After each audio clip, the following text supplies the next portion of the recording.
you get 1 or 2 eliminations, you don't get any points, but it does go towards the tiebreakers, which we'll cover here in 1 second. So if you did 3 or 4 eliminations, that's 1 point. 5 or 6, you get 2 points. And if you get 7 or more elims, that's 3. Now, if you get a top 10 at a minimum, that's 1 point. If you get second or third, that's 2 points. And if you get the victory royale, that's 3 points, Courage. Now, I mentioned the tiebreakers. They are determined in the following order: the total victory royales, the number of eliminations during the entire event, and then your average placement across all the games you played. And if all of those are the same, it comes down to a coin flip. I don't know if we'll ever get to that point, but who knows? Who knows? Anything can happen.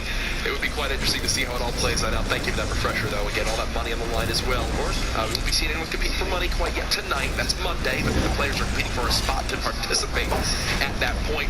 Either way, though, we mentioned a lot of big names here. One from yesterday, 72 hours, so impressive. The amount of times he plays in the top, I mean, this is something we've seen dominate throughout the skirmishes. What is it about his play, you think, that just makes him so good? The level of awareness he has of his opponent's position using sound cues, which is hugely important in competitive gameplay, especially in Fortnite. You'll see that in any game. Fortnite is no exception. And his knowledge of when to make movements on his opponent's disadvantageous positions. We saw him rotate outside into the zone, which is a play that not many players would think to do in the moment.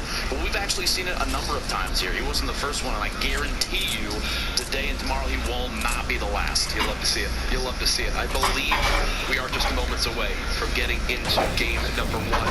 Right now, there's some big names participating tonight. I believe we'll have Myth involved in these games, Poach as well. Teammate of 72 Hours there on Liquid. I think he's my front runner. Really, Poach is my guy I'm looking for. He's put on a good show a number of times in the past. I said it was vivid last night.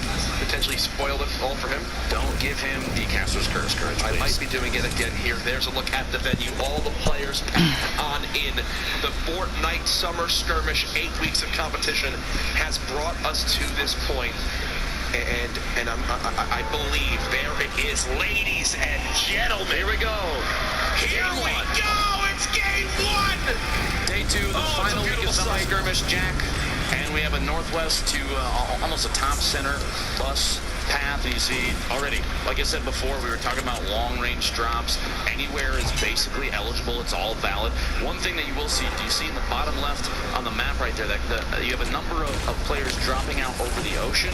The reason they do that, for anybody that doesn't realize, your parachute opens in the game, the glider opens based on your elevation relative to the ground. And so what they're doing is trying to drop over the water because the elevation of the ground is as low as possible, which means they get a really late parachute drop. If that gets them to the drops, the loot locations faster. We're going to take a look in the bottom right there. That's why they pay you. That's because you explained that. That's TSM Myth. You have a number of players floating in around them. You can still see the map there. A lot of players still floating to the east, southeast side. We talked about Paradise Palms. We got Myth here dropping into the center Dusty Divot. Location has changed a number of times over the seasons. And he starts out here attacking some shield. Time to take a look around. Can't complain about that as we swap on perspectives to Jumpman, who's all the way at Valhalla, as I like to call it, Viking Village for some. At the top side of this map, a lot of benefits actually to landing up here, Lupo, and a lot of them are for that reason right there. You see right next to Jumpman, that rift that can just get him out of any bad scenario. Saf, who's up top with him, we just saw the inventory, already has a scar. So if this man gets into any sort of a ranged battle, I think it's going to spell disaster. It's going to be tough. Jumpman does have the hunting rifle, which you won't see a whole lot of late game from a majority of players, but unless they're feeling very adventurous. Typically late game in competitive matches turns into like a very CQC fight.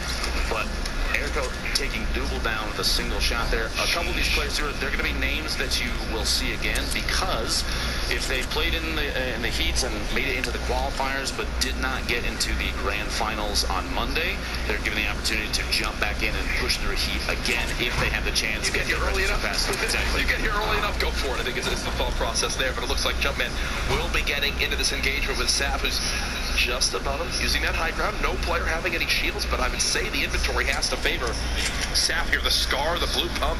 He's got a hunting rifle as well. Not a lot of materials, though, Lupo, to work with. No shield for either of those players, and they're going to try and a little bit of explosive play here to see if they can bump one another out from any sort of any cover they're in underneath. Trying to rotate around Saf, trying to get a smack in so we can get one more until these eggs out. He cannot build now, which means the engagement is forced. The trap play, and Saf goes down, Jumpman. This is from the lower side of the map at Flush Factory. There's Nazgul with the quick pump shotgun. Shots to eliminate his opponent. The crowd gets a little bit behind him there. You'll love to see it. Now swapping on over to the complete, eastern side of the map. Jay Cuddy taking out King with the tack shotgun, Ray or not. Look at the reaction of the camera. Okay, I'm getting a feel for this. That great tack. If you're close enough, if you're accurate enough, effectiveness is there. You just have to hit your shots. And now we saw right there. That's not the storm. That's the low gravity zone.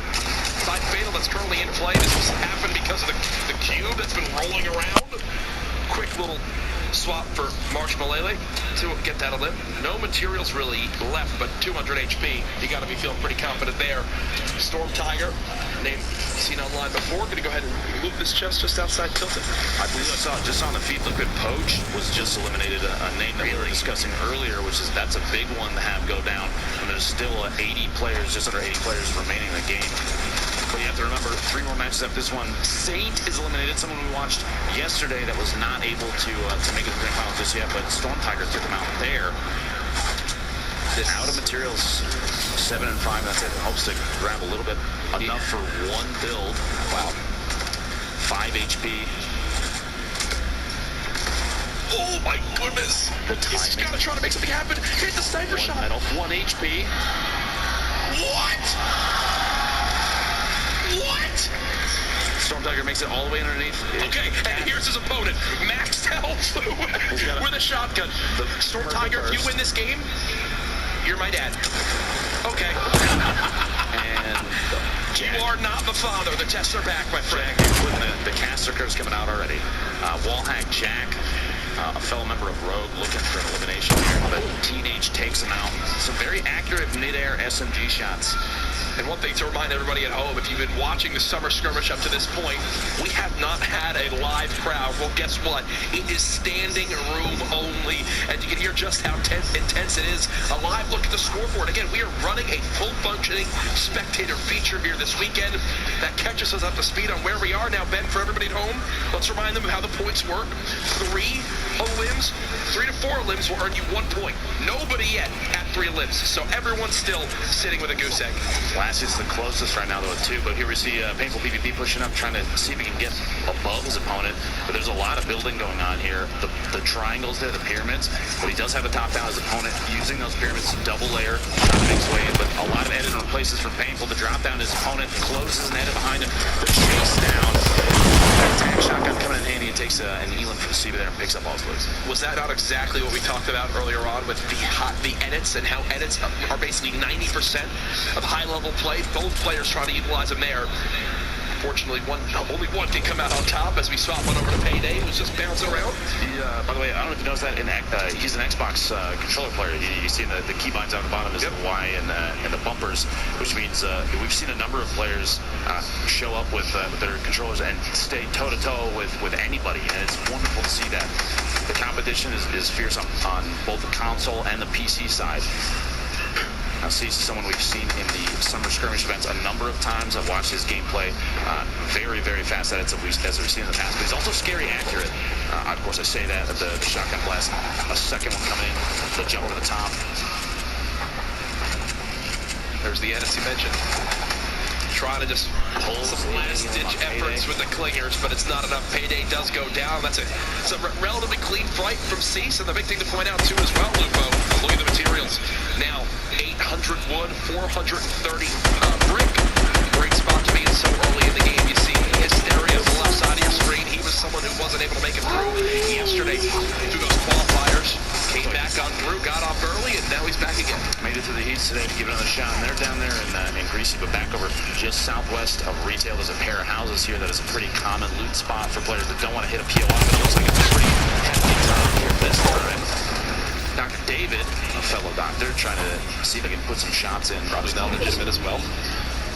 Wow. I'm sorry, Ben. We'll talk about that later on. His drop-ins. You'll see some players even avoid building. I think his opponent was down underneath. That David gets third-partied. Wondering, is he going to pop the lift to go? Is he going to try to just use it as an escape tool? He's going to escape. If right now he feels like he's in a bad spot and he does not use that rift to go, I feel like that's a pretty big mistake. He has an opportunity to make a move here. He can pop the minis. He does have manage there to push himself up. He's going to be at 100 HP key if he gets a chance to get all of those off. But we'll see here if Stark UK decides to push or not. We have M-Job, Sean was taking again another name we've seen, and Kevy back there in retail, and the Storm's going to push them out to the west. You're going to see some third party here in a second. This build fight as well is going to be maybe an opportunity to knock down somebody. See, like it as the start, just disengaging. I was so confident in him in that last battle once I saw the kind of health his opponent was at, but then I didn't realize maybe his material count is low, and that's exactly what the scenario is on the opposite side of the map. Megalomaniac had it before. It is out of the hotel. The snipe shot. Headshot on the enemy scratch before going for the rift to make an escape because of the circle, but Scratch had maxed HP. He did. Megalomaniac only had 75. That was one of those where it's like, this kind of determines my whole game right here. A headshot is everything, and he landed it. Excellent shot. Probably a top down being pushed down. Those double barrel we've seen a number of times. One of the most chosen and competitive, the most chosen shotguns in competitive games because just how close combat a lot of these fights are. You won't see a lot of players say no thank you to a double barrel. It hits so hard up close, you can make a definitive play very easily with it. Right now, Fuzzy seems like he's not too confident in the engagement he finds himself in, just looking for maybe a reset in this fight. Quick little picture in the top right. You see Fuzzy just kind of jump out of frame saying, nope, not this time around, pal. The top right there, like you said, Jack, is kind of, it was almost a cross-section of what was happening around Fuzzy as he was backing away, just so players could see the layers, the number of the angles, the ramps that get placed during these engagements. And you have to watch for every angle possible because his opponent could have pushed up, built up a little bit, and gotten the top-down view through one of those ramps and taken a shot at Fuzzy as he was backing out. He was lucky enough that they did not do that. He's taking his opportunity to farm up a little bit and build up another material buffer. Cub Smiles, this is another player I think we saw yesterday making a move away. A lot of intelligent disengaging, a lot of defensive building that is excellent to see in competitive matches because a lot of players see building most of the time as an aggressive way to play, pushing up on your opponents. But right now, even right here, he might potentially edit that once it finishes so he can peek through the structure and see if his opponent's pushing.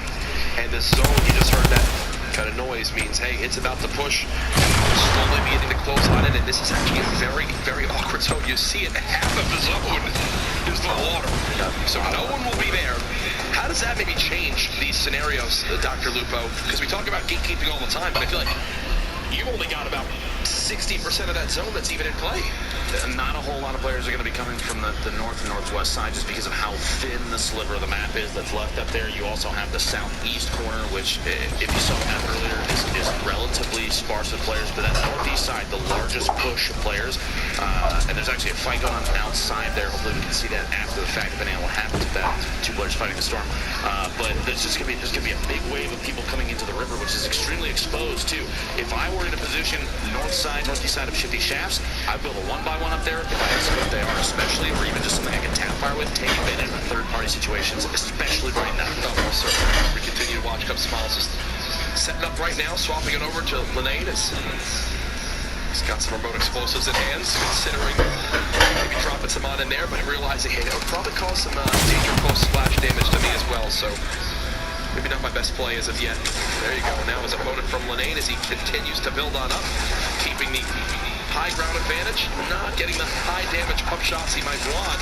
It looks like it's time to spray. SMG in hand, nothing as of yet. Now, a third party. A new challenger approaches as people again look to kind of reset this fight. Do you stop and maybe just use the chuck jug here? Potentially, he sees drop down. He's taking an opportunity maybe to, like you said, use the chuck jug. And one thing I want to point out is in the middle of that fight, he was using a pump-action shotgun to try and blow through surfaces. And recently, Fortnite, there was a change that shotguns don't do nearly enough damage to make it an aggressive play to use it to push through structures. The swap to an SMG in that situation probably would have been a better play because he would have been able to push more aggressively on his opponent who was trying to escape. So the shotgun choice was not enough damage. It doesn't fire fast enough, and because of the change recently, it doesn't hit hard enough to make it an aggressive push through structure. Now, quick note, I just looked down at my scoreboard. Remember when I mentioned 0 people have points yet? Well, guess what? Ghost Aiden just jumped up to 5 elims. 2 points already earned. Our leader at this point, and then Painful at 3. Those are our only 2 players up to this point.